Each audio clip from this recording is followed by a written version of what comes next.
Hello बच्चों, चलिए प्रश्न को पढ़ते हैं और समझते हैं। कथन: पौधे CO2 ग्रहण करते हैं और O2 छोड़ते हैं का निषेधन कथन है और इसके लिए हमें विकल्प A, B, C और D चार विकल्प दिए गए हैं।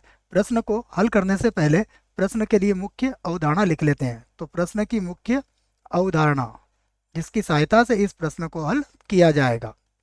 मुख्य अवधारणा में हम सबसे पहले निषेधन कथन को समझेंगे। तो मैं इस बात को लिखकर समझाता हूँ कि कोई कथन मान लीजिए हमारे पास P है, तो P का निषेधन निषेधन कथन, ये इसका चिन्ह है बच्चों। तो P का निषेधन कथन इसके द्वारा द्वारा व्यक्त किया जाता है किया जाता है और इसका तात्पर्य होता है P को नकारना, जिसको हम एक सत्यता सारणी से भी समझते हैं। अगर मान लीजिए हमारे पास कोई कथन P है, यहाँ से बना लेता हूं मैं। कोई कथन हमारे पास P है, तो या तो कथन सत्य होगा या फिर कथन असत्य होगा।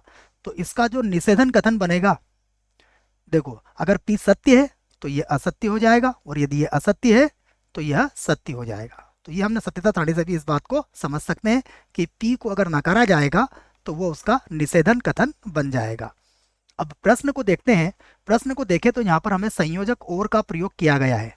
तो संयोजक अगर और का प्रयोग किया गया है तो हमें एक सूत्र और इसके लिए याद रखना पड़ेगा, वो भी मैं लिख देता हूं कि यदि निषेधन P और Q का मान हमें ज्ञात करना है तो इसका सूत्र होता है निषेधन P, उसके बाद अब संयोजक, यहाँ पर और था अब यहाँ बन जाएगा और संयोजक हो जाएगा Q। तो यह सूत्र भी है, इसकी सहायता से हम इसको हल कर लेंगे। अब देखिए हम क्या करते हैं। प्रश्न में देखते हैं कि CO2 ग्रहण करता है, इसको दो घटक के रूप में अलग अलग हम लिख सकते हैं। तो मैं इस बात को कहता हूं कि सबसे पहले हम P बराबर मान लेते हैं। मैं लिख देता हूं माना। माना, इसको एक बार मिटा देते हैं बच्चों, शायद ये गलत छप गया, ये है माना। अब माना में सबसे पहले हम P को लिखते हैं। P हमारे पास हो जाएगा पौधे पौधे CO2 ग्रहण करते हैं ग्रहण करते हैं, ये हमने P के बराबर मान लिया। उसके बाद Q को हम मान लेते हैं कि पौधे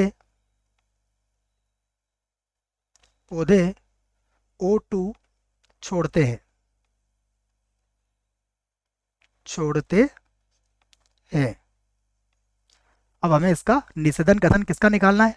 देखो बीच में संयोजक क्या लगा हुआ है, और संयोजक लगा हुआ है। तो मैं इस बात को लिख देता हूं कि अब P और अगर संयोजक और लगा हुआ है तो हम लिखेंगे का निषेधन। तो देखिए इसका निषेधन क्या कहलाएगा, ये इस प्रकार से व्यक्त होगा P, उसके बाद संयोजक यहाँ पर और लगेगा और ये होगा।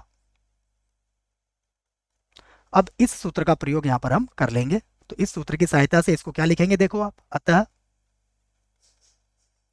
अतः यहाँ पर देखो निषेधन P और Q बराबर क्या हुआ, P का निषेधन, उसके बाद संयोजक या लगेगा यहाँ पर, और फिर Q का निषेधन। अब इसको हम कैसा पढ़ सकते हैं, इसको हम कह सकते हैं पौधे पौधे CO2 नहीं ग्रहण करते हैं नहीं ग्रहण करते हैं करते हैं। और उसके बाद अब संयोजक क्या लगा हुआ है, या, तो यहाँ पर लिखेंगे हम या। उसके बाद पौधे पौधे O2 नहीं छोड़ते छोड़ते को एक बार और लिख लेते हैं बच्चों, शायद थोड़ा सा समझ में कम आएगा आपको। मैं इसको दोबारा लिख देता हूँ। उसके बाद फिर हम विकल्प देखेंगे। छोड़ते हैं। तो यहाँ पर देखिए संयोजक या का प्रयोग अब हम यहाँ पर कर रहे हैं।